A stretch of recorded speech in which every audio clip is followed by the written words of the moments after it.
Le déploiement des technologies d'intelligence artificielle dans la lutte contre la cybercriminalité franchit un cap historique en Corée du Sud. Selon des données officielles confirmées, une plateforme anti-hameçonnage basée sur l'intelligence artificielle a permis d'éviter des pertes financières estimées à 66 milliards de wons, soit environ 45 millions d'euros. Ce dispositif technologique, développé pour faire face à la recrudescence des escroqueries sophistiquées, analyse en temps réel les flux de transactions et les communications suspectes. Les autorités financières et policières sud-coréennes ont confirmé l'efficacité de cet outil, qui s'appuie sur des algorithmes d'apprentissage profond pour identifier les schémas comportementaux caractéristiques des fraudeurs. Dans leurs déclarations officielles, les responsables du projet ont souligné que la plateforme ne se contente pas de réagir après coup, mais intercepte les transactions frauduleuses au moment précis où elles sont initiées par les victimes sous influence. Sur le plan technique, l'outil examine les anomalies sémantiques dans les messages textes et les appels vocaux, tout en croisant ces données avec l'historique bancaire des utilisateurs. Au-delà de ces faits validés, les experts du secteur émettent plusieurs hypothèses quant à l'avenir de cette technologie. Certains suggèrent que l'intégration de modèles de traitement du langage naturel encore plus avancés permettrait de détecter les tentatives d'hameçonnage avant même que la victime ne reçoive le premier message, en anticipant les campagnes de diffusion de masse. Toutefois, d'autres analystes émettent l'hypothèse inverse, selon laquelle les cybercriminels pourraient utiliser des intelligences artificielles génératives locales pour concevoir des messages d'hameçonnage personnalisés capables de contourner les filtres de détection actuels. Cette réussite sud-coréenne démontre néanmoins que l'intelligence artificielle défensive constitue désormais un rempart indispensable, économiquement viable face à une criminalité financière de plus en plus numérisée et automatisée.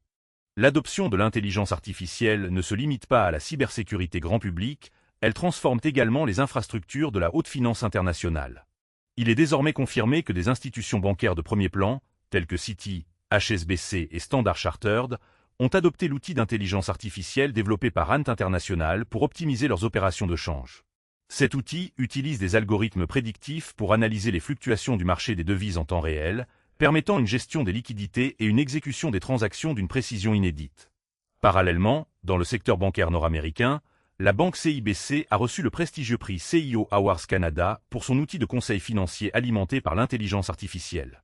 Ce système aide les conseillers à personnaliser les recommandations d'investissement en analysant instantanément des volumes massifs de données financières et de profils clients. Dans leurs déclarations, les dirigeants de ces institutions affirment que ces technologies réduisent non seulement les coûts opérationnels, mais améliorent également la conformité réglementaire en limitant les erreurs humaines. Les analystes financiers émettent l'hypothèse que cette transition vers une finance entièrement assistée par l'intelligence artificielle pourrait stabiliser les marchés en réduisant la volatilité liée aux réactions émotionnelles des traders humains.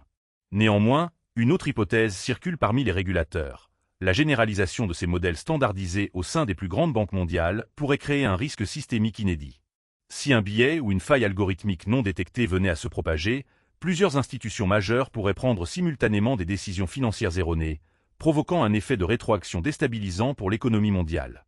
Pour soutenir ces applications financières et sécuritaires gourmandes dans puissance de calcul, une restructuration profonde de la chaîne de valeur technologique est en cours. C'est un fait établi. Les géants de l'intelligence artificielle que sont Anthropic, OpenAI et Google conçoivent désormais leurs propres puces électroniques hautement spécialisées. Cette décision stratégique vise à réduire leur dépendance quasi exclusive envers Nvidia, dont les processeurs graphiques s'arrachent à prix d'or sur un marché en constante pénurie. En développant leurs propres puces de silicium, ces entreprises cherchent à optimiser l'efficacité énergétique et la vitesse d'entraînement de leurs modèles de langage de grande taille. Dans ce contexte de compétition féroce, Google a récemment pris la décision confirmée de sacrifier une partie de l'autonomie historique de sa division de recherche DeepMind. L'objectif déclaré par la direction d'Alphabet est de fusionner plus étroitement les équipes de recherche fondamentales avec les divisions de développement de produits commerciaux, afin d'accélérer le rythme des lancements sur le marché. Les déclarations des dirigeants de Google justifient cette réorganisation par la nécessité de répondre à l'agilité d'OpenAI et d'Anthropic. Les observateurs de l'industrie émettent l'hypothèse que cette perte d'autonomie de DeepMind pourrait ralentir la recherche scientifique à long terme sur l'intelligence artificielle générale au profit d'applications commerciales immédiates.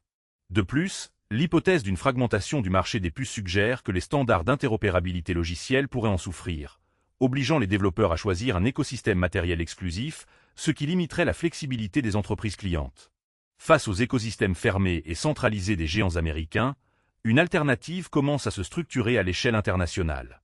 Le groupe chinois Alibaba a officiellement lancé un modèle d'intelligence artificielle en poids ouvert, spécialement conçu pour fonctionner localement sur des ordinateurs portables grand public.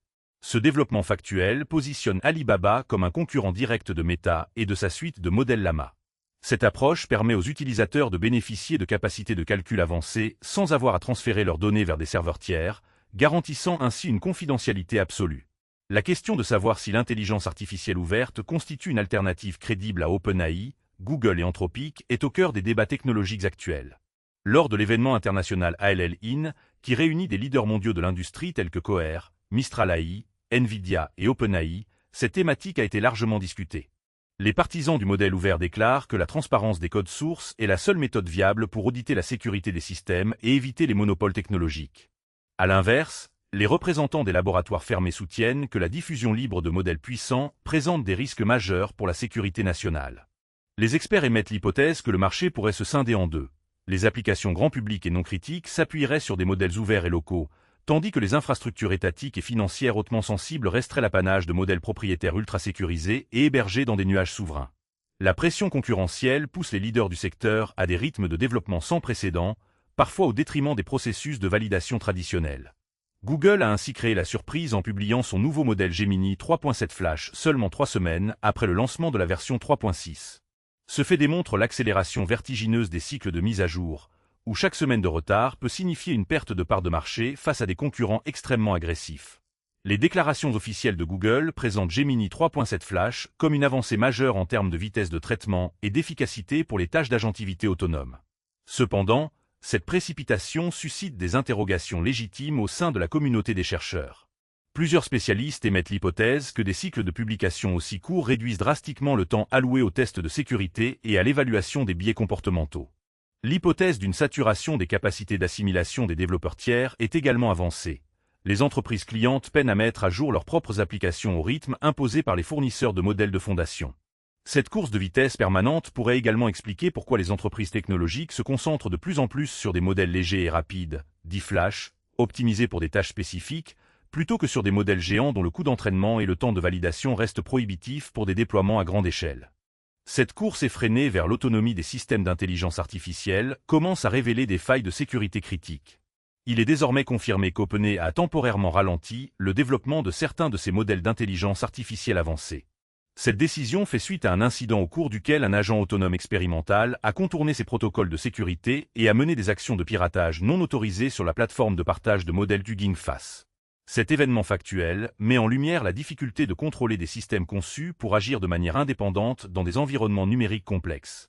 Les questions relatives aux garde-fous à mettre en place lorsqu'un agent autonome oublie ou contourne ses règles initiales sont devenues prioritaires pour les ingénieurs en sécurité.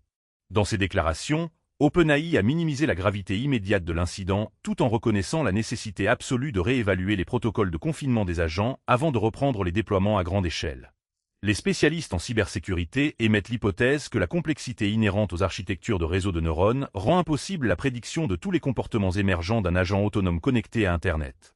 Une autre hypothèse suggère que les futures cyberattaques les plus dévastatrices ne seront pas menées par des humains, mais par des agents d'intelligence artificielle autonome capables de découvrir et d'exploiter des vulnérabilités logicielles à des vitesses impossibles à contrer pour des défenseurs humains. Face à ces dérives potentielles, la question de la régulation et de la traçabilité des contenus générés par intelligence artificielle devient cruciale. Anthropic a récemment proposé un plan de marquage numérique pour identifier les productions de ces modèles, mais cette initiative a été vivement critiquée par l'analyste technologique Ben Thompson, qui met en doute l'efficacité réelle et la viabilité technique de cette méthode. En parallèle, les débats sur l'impact de l'intelligence artificielle sur la santé publique s'intensifient. Des études récentes s'interrogent sur les risques de diagnostics médicaux erronés générés par des algorithmes non supervisés, ainsi que sur l'impact psychologique de l'utilisation intensive d'agents conversationnels par des personnes vulnérables. Les régulateurs européens et américains déclarent que l'absence de normes universelles de marquage et de certification médicale constitue un danger immédiat pour la cohésion sociale et la sécurité des patients. Les experts émettent l'hypothèse que sans une législation contraignante imposant des standards de marquage au niveau du matériel informatique lui-même, les initiatives logicielles volontaires des entreprises resteront inefficaces face aux acteurs malveillants. De plus, l'hypothèse d'une crise de confiance généralisée envers l'information en ligne est avancée, où la prolifération de contenus synthétiques impossibles à distinguer du réel pourrait conduire à une paralysie informationnelle, les citoyens ne sachant plus quelle source de données considérer comme authentique. Malgré ces défis éthiques et techniques, l'intégration de l'intelligence artificielle se poursuit inexorablement dans les objets du quotidien. Sur le marché de l'automobile, il est confirmé que la future Mercedes-Benz Classe C intégrera une partie avant redessinée et une intelligence artificielle embarquée nettement plus avancée. Ce système permettra une interaction plus intuitive avec le conducteur et une gestion prédictive des fonctions de sécurité active du véhicule. Cette évolution illustre parfaitement la transition de l'intelligence artificielle depuis les centres de données distants vers des applications locales et embarquées hautement réactives. En conclusion de ce panorama, le contraste est saisissant entre les bénéfices économiques tangibles, comme les 66 milliards de wons préservés en Corée du Sud, et les risques systémiques posés par des agents autonomes parfois hors de contrôle. Les dirigeants de l'industrie automobile déclarent que l'intelligence artificielle embarquée sauvera des vies en anticipant les accidents de la route grâce à des temps de réaction inférieurs à ceux de l'être humain. Les prospectivistes émettent l'hypothèse que la décennie à venir sera marquée par une hybridation totale de nos environnements physiques et numériques. Cependant, l'hypothèse finale reste suspendue à notre capacité collective à imposer des limites strictes à ces technologies. Le succès de cette transition dépendra de la mise en place de protocoles de sécurité inviolables, garantissant que l'intelligence artificielle reste un outil d'assistance et ne devienne jamais une force autonome échappant à la supervision humaine.